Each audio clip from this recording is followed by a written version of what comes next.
One penalty. That's all it took to destroy Max Verstappen's race, before he even touched the car. No crash. No mistake. No warning. Just a decision, made off track.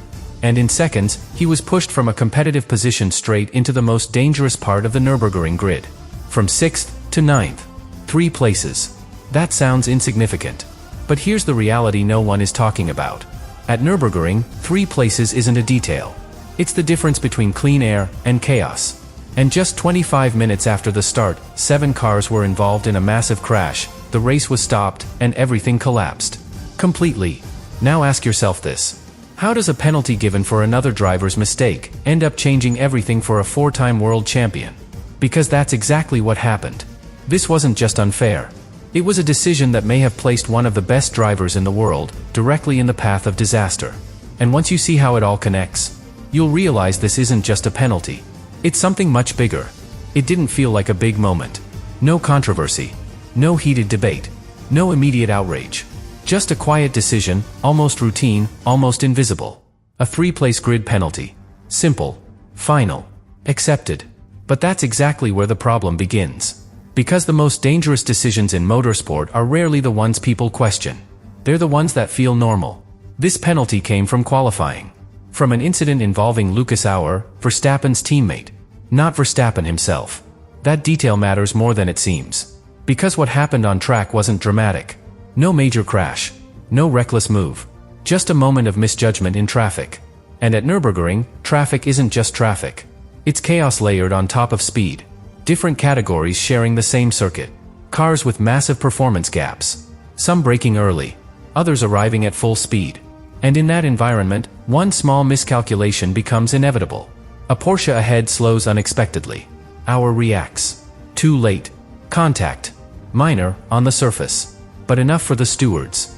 And the decision comes quickly. 3 places. No discussion. No adjustment.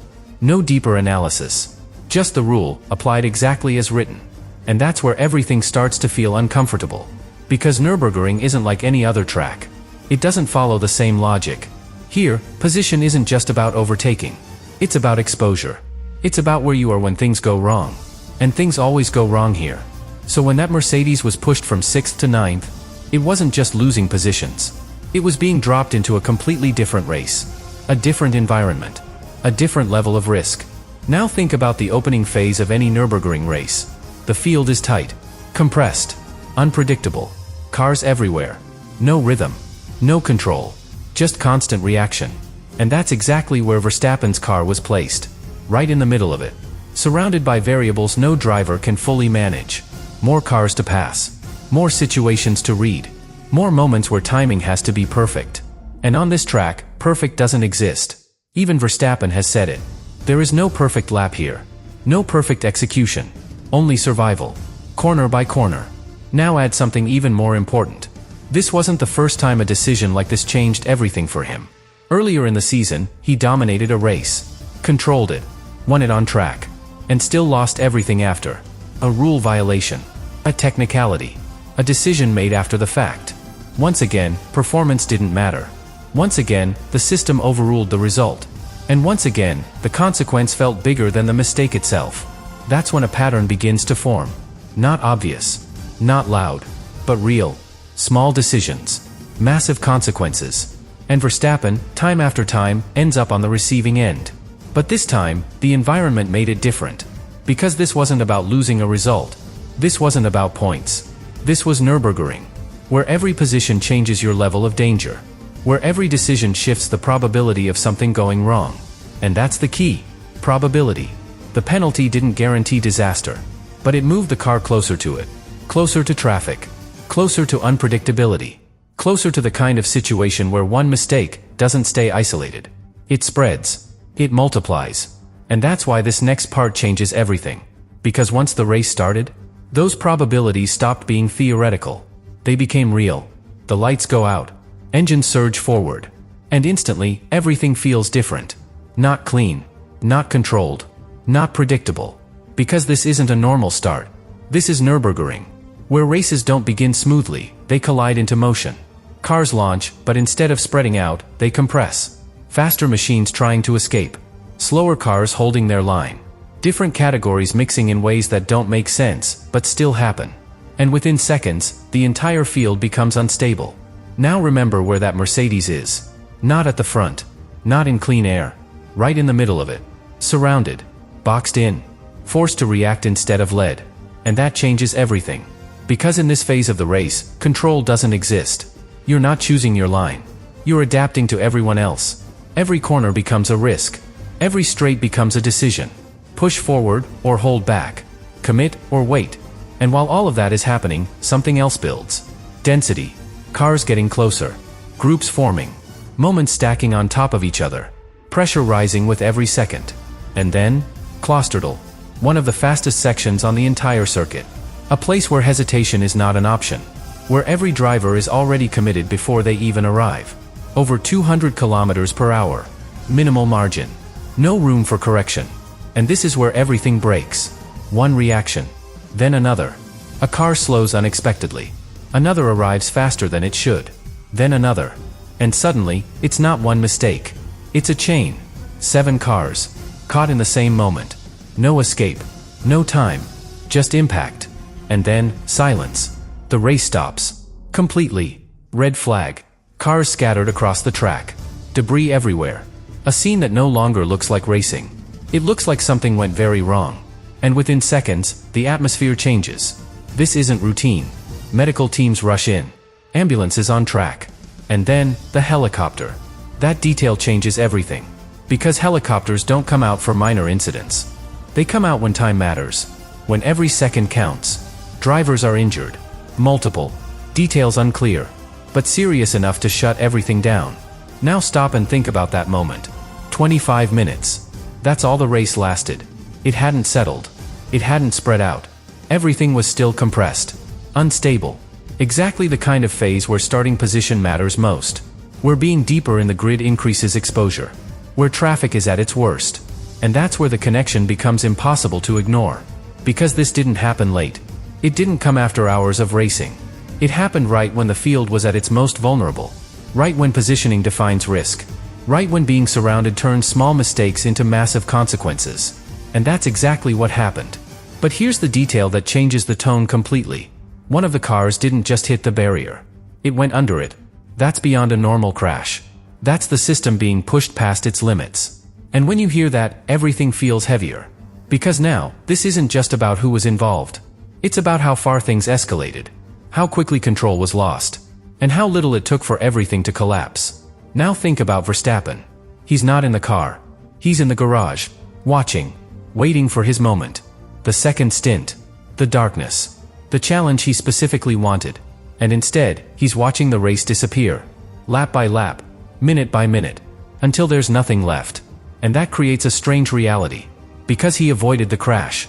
But only because of timing. Only because he wasn't in the car yet. And that leads to a question no one can answer. If the sequence had shifted, if the timing had been slightly different, would he have been there? Would that penalty have placed him directly inside that moment? We don't know. And that uncertainty is exactly what makes this uncomfortable. Because this isn't about certainty. It's about proximity. How close a decision brought a driver to a situation that spiraled out of control. And once you start seeing it that way, the penalty stops looking small. It starts looking like the first move in a sequence no one fully understood. But the most important part still hasn't been said. Because what came after this crash is what turns this from a racing incident into something much harder to ignore. At first, there was no clarity. No full explanation. Just fragments. Voices over the radio. Confusion in the pit lane. And a silence that didn't feel normal. Because when a race stops like that, everyone knows. Something serious has happened. Then the information starts to come in. Slowly. Carefully. Controlled. 7 cars involved. Multiple drivers injured. The track completely blocked. The race, suspended with no clear restart. But even that wasn't the full story. Because behind the official statements, something heavier was unfolding. Something the sport never wants to confront in real time. One of the drivers involved in that crash didn't survive. And in that moment, everything changes. This is no longer about Verstappen. No longer about penalties. No longer about positions. This becomes real. Irreversible. And suddenly, every detail leading up to that moment feels different. The penalty. The grid position. The traffic. The timing. all of it carries more weight. Not as a direct cause, but as part of a chain.